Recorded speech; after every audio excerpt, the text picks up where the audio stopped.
40-ാം വെള്ളി ഒരു ആത്മീയ അവലോകനം.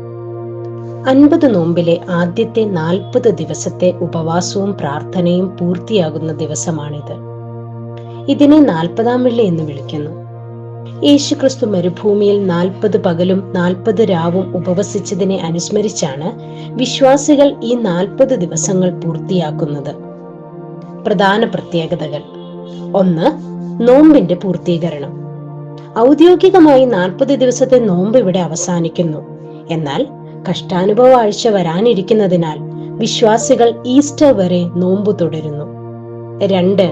ശനിയാഴ്ചത്തെ ലാസർ. 40-ാം വെള്ളിയുടെ തൊട്ടടുത്ത ശനിയാഴ്ച ലാസറിനെ ഉയർപ്പിച്ചതിന്റെ ഓർമ്മ പുതുക്കുന്നു. തുടർന്നുള്ള ഞായറാഴ്ച ഓശാന പെരുന്നാളായി ആഘോഷിക്കുന്നു. 3. ആത്മീയ യുദ്ധം. സാത്താന്റെ പരീക്ഷകളെ യേശു പരാജയപ്പെടുത്തിയതിന്റെ പ്രതീകമായി ഈ ദിവസം വിശ്വാസികൾ പ്രാർത്ഥനയിലും ഉപവാസത്തിലും കൂടുതൽ ശ്രദ്ധ കേന്ദ്രീകരിക്കുന്നു. 4. ദേവാലയ ശുശ്രൂഷകൾ.